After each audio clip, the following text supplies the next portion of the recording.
All right, guys, today's video is entitled What It Takes to Grow Big Bucks for Small Landowners. Also, the hurdles that you can encounter. I'm going to go over problems that I think affect a lot more deer results than you may think. Even the simple stuff like food plots, soil health, all that stuff.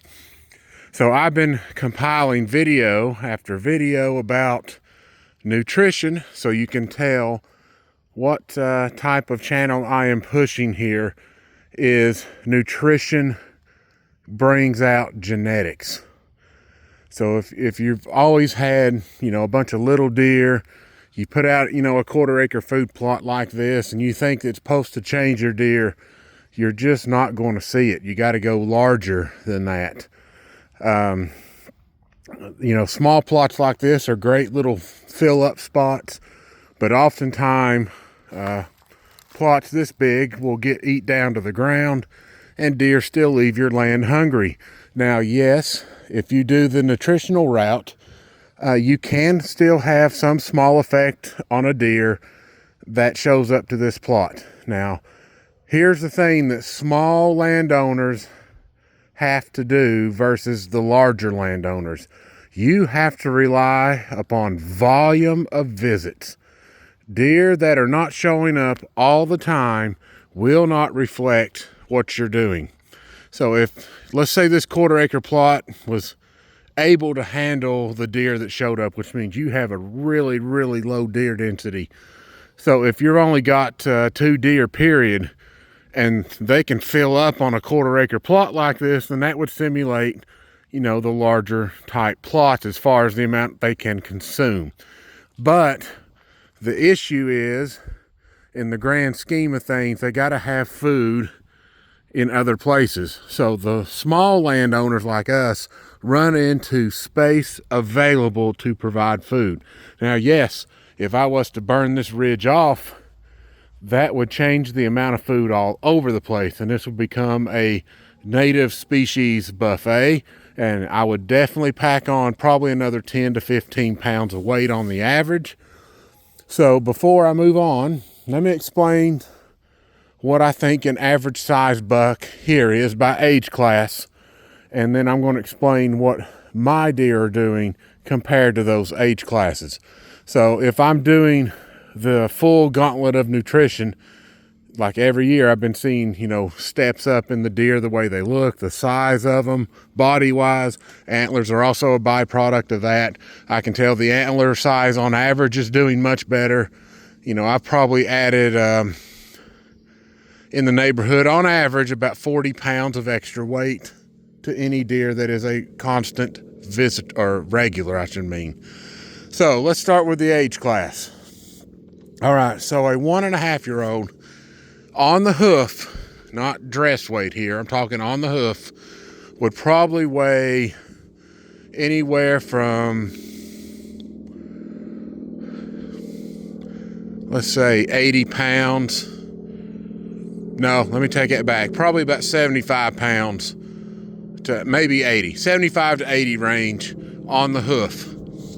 All right, so I've got deer that in my first year that are averaging about I'd say a good solid 110 to 115 range now, with those occasional outliers hitting that 120 plus range, which is what that young Tank had did. He hit over the 120 pound mark by the time he left here, which is rare to get one that big here. So he holds the title for the heaviest. Now, if you're talking about, if you're trying to do the best you can, we're talking about the next age of life. So we hit 2 to 2.5 years old. As far as bucks go, I'm not going to compare does right now. If you're looking at bucks, I would say our average size buck is probably going to score around 100 inches. That means that there's going to be deer smaller than that. There's deer here that I've seen that would score about 60 or less, somewhere around 60 at 2.5 years old. That is flat out horrible when it comes to seeing deer step up in size. Now, there's other 2-year-olds here that I've seen hit in the 120s or better at the age of 2. That's rare. That's on my outlier as far as the average I'm pushing for the deer. So what's the difference between my regular deer and the visiting deer? Well, my regular deer are averaging weight-wise at least another 25 to 30 pounds over that particular weight class or age class of buck. A 30-pound difference between that deer and that one is ginormous here. It's very easy to tell that, man, that deer is thick. He looks strong. Matter of fact, there's deer that have bulked up in muscle that almost look older than what they actually are, because people are used to seeing a certain type of deer here. Now, antler wise, what would a deer that's under my regular condition score? I would say every bit of 120 or better. Now, the result on getting big deer is that first year of life. If deer that are born into your system that first year of life will receive a much more valuable result than a buck that shows up a year and a half later and starts eating your plot. He won't jump like your other deer will. So I see explosive step up because of the sheer volume that the deer come to my place to eat. Now, yes, this hunting season has been odd. I have not seen nowhere near the normal daytime activity. A lot of it has been at night, which is fine. Most of the time the deer tend to live a lot longer if they're moving at night. Not to say that we don't have a poacher issue or two, but that's one of the issues I'm looking at, is how am I doing compared to other deer? Now, this is just focusing on the nutritional end of things. I haven't got into the other stuff yet. So if you're doing that, you're trying to make the top-notch nutrition, you know, obviously you got to have more food than this depending on what your deer density is.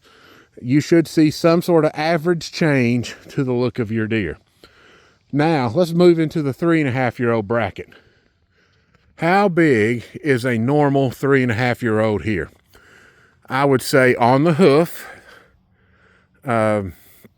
actually, hold on, before I move on the 2.5-year-olds on the hoof, a visiting buck would probably weigh about 130, 125, 130 on the hoof.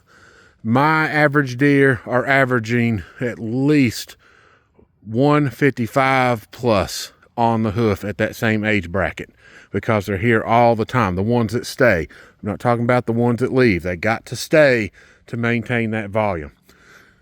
All right, so they're already ahead in antler. They're already ahead in weight class, and that's why they look older to people when, especially if they venture off my property. 2.5-year-old, that deer's a major target.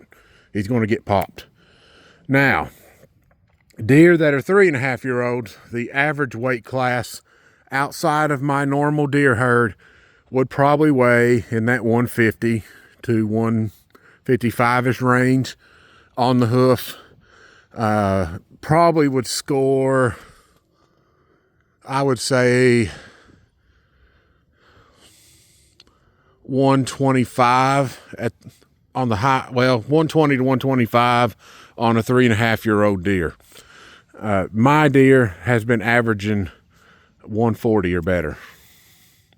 You're starting to see that separation. If I can get deer to live long enough, I'm starting to see that separation take place between my deer and the other deer. And there's also another big factor to this that I'm going to add in toward the end of the video. So I hope you stay till the end, because I think this is a big to-do with maybe a major hurdle in why you're not getting the results you want.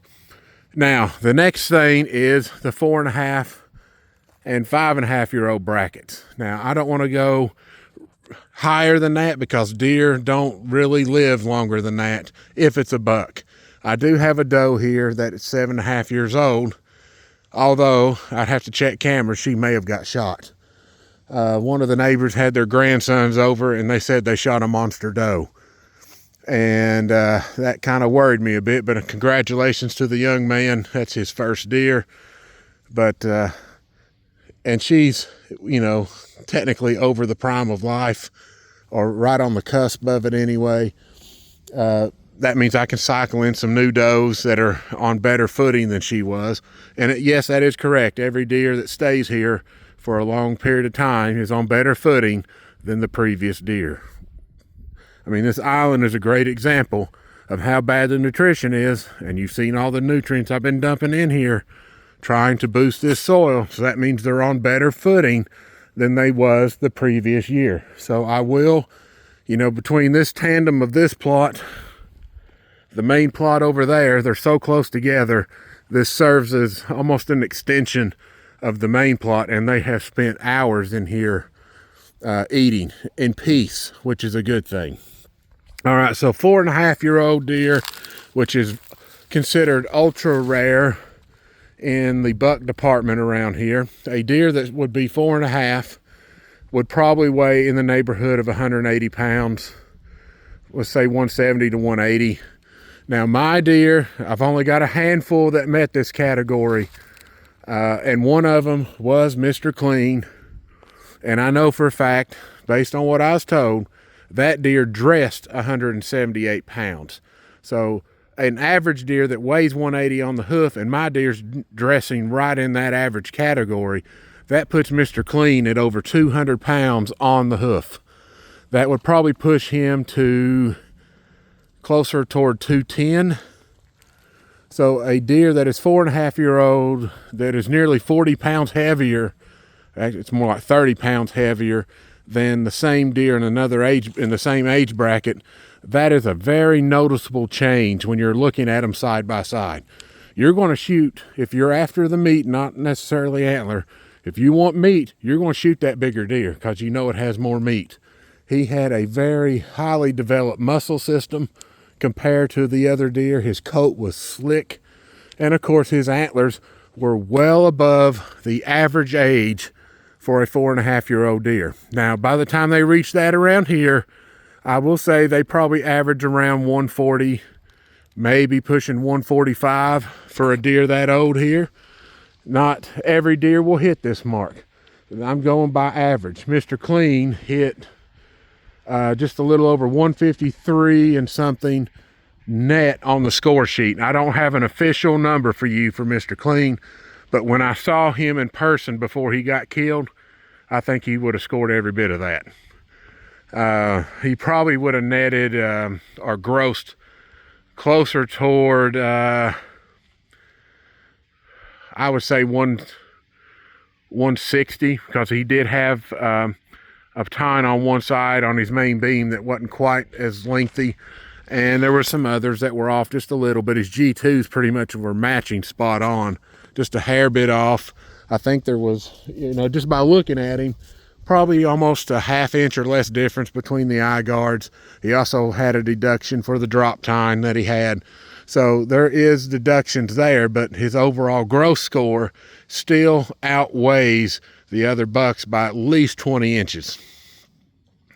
He's also 30 pounds heavier than the other deer at that same age. Now, 5.5-year-old is really hard for me to compare because I only know of a handful of bucks that even made it to that age bracket. Poser was one of them. Poser run into a problem. Poser had the look when he was 4.5 years old that that deer was going to be well north of 200 pounds. Something happened to him, and when he was killed and I saw his picture, his weight had dramatically dropped off. Looking at it, I would say that deer probably dressed around 145-ish, if not a little under that. That's just a guess. I'm just going by a picture. His rack really thickened up mass department wise. His score was undervalued to me at that age bracket. So he had went through something very stressful, and I have a hint on what it might be. Can't prove it, but I do have a possible hint, and this is based on what I've seen from deer around here. So if you're trying to figure out where this hurdle is happening, that you can't seem to clear it, it may be just as simple as one thing, and I'll get into that here in a minute. So I'm still sticking on the nutritional side of things. That deer scored probably in the 130s. I would say mid to upper 130s, depending on, well, actually, I take it back. It would probably be closer to 140, somewhere in there. I don't have an actual measurement. Again, this is based off pictures, but I was told the bases on that deer was 6 inches thick. Okay, you're talking about Coke can mass roughly coming out of the head when you get into that 6-inch around circumference areas. So that's telling me that, hey, that deer hit a rare age around here. We don't see that hardly at all. That's how much pressure is out here. So if you're wondering why I'm shooting 3.5-year-olds and not waiting until they're 4, 5, 6 plus, there's just so much pressure here. The odds are extremely slim. I mean, you're talking about a deer that maybe 1 to 5% of the deer make it to that age class if it's a buck. Does are more likely to, because they want to pass on them and shoot the buck. But that tells me, at least when I'm doing something here, I'm helping deer. Poser, however, did not come here all the time. Mr. Clean came here a lot. I mean, fall and winter, he was like clockwork. Every night I saw this buck on camera. He was either up here, he was out in the main plot. Camera captured him out in the field. Camera captured him in the back road bed back here. He made frequent visits to tank up and restock his body. And his explosion from year to year was just insanely good compared to the other deer. So if you're trying to grow those big deer, now remember, you're focusing on average when you're trying to grow big deer, because if you focus on raising the average up, those outliers, those big booners that show up, will take care of themselves size-wise when you focus on concentrating the rest of your herd to play catch-up, or at least attempt to get genetic potential out of those deer. Now, if you're trying to go that route, it does get expensive, depending on what you need. Like things like copper, boron, manganese, sulfate, potassium sulfate. There's a lot of cost that can go into fixing soil if you choose to go the fertilizer route, or you may choose to do the multi-species route without the use of fertilizer and try to do crop rotations, which takes longer to achieve, but it can be done through crop rotations. Bacteria, microbes, earthworms, all that comes into play when you're trying to raise the average size of your deer. This plot is basically a D as far as doing that. Although I am creeping up the constant nutrition in here, so the next score should be quite a bit better. All right, let's go into other factors that can mess up your deer potential or even grow you a better deer. So, if you're on small tracts of land, you're doing the nutritional route. The other route is patience. You see an exceptional 2.5-year-old that's already scoring in the 120s. Are you going to pull the trigger? That is very difficult to say yes or no to if you've been hunting for a long period of time, and here comes a 125-inch 2.5-year-old. He's going to look impressive compared to the other deer in that age bracket. And people that don't judge bodies, that can't age deer, will look at that rack and go, that's a 3.5-year-old deer or better, because it's so much larger than his competing age bracket. And a lot of times that deer gets shot. If I can make one to 3.5, he has a huge bullseye on his back. That is the goal I'm after, is that 3.5 plus. So patience is a virtue, because I did, when I was over here in this blind, when I was filming my live hunts, by the way, which I'll get back on that regiment here soon. I've been on public land hunting for a few days. I let that 6-pointer walk. He was right down here. As far as the look of deer around here, that's a really good deer. I mean, nice deer. He's young. He needs another year, and then we'll talk. Because that means that deer is on my list for next year. So far, that deer's still alive. So as as of today, I have made a good choice to keep that deer alive. I could have killed him. Matter of fact, I could have killed him a couple of times. But no, I'm passing. I'm not shooting that deer. I have to hold firm to my goals. Otherwise, everything I'm doing here will fall apart, because once you drop your standards, excuse me, once you drop your goal standards, you're going to affect the outcome of your deer.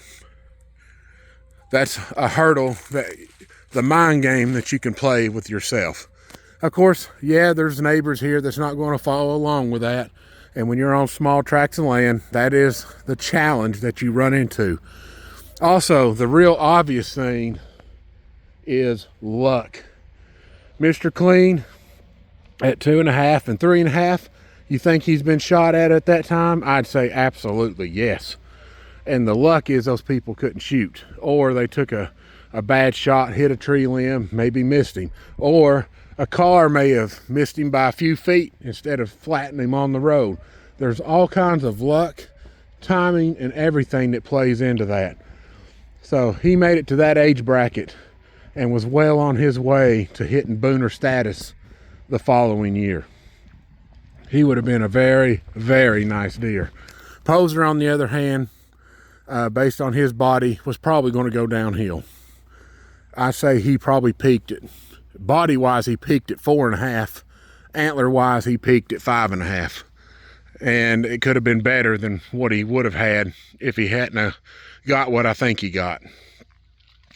All right, so if you're doing all this stuff, you're still hitting a hurdle. You also introduce supplemental feeding, which is also part of the nutritional program.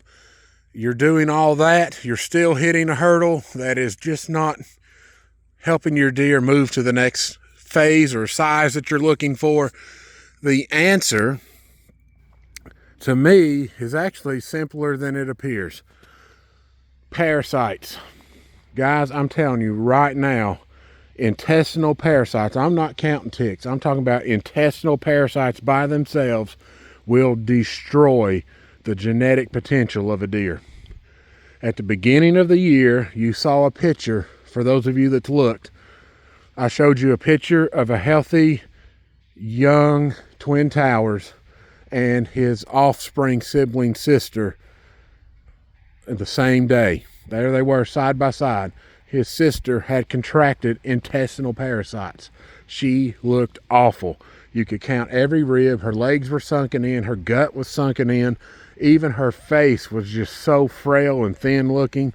Her neck was not good for a doe that age. Parasites were wrecking her body. So how do I fix the parasites?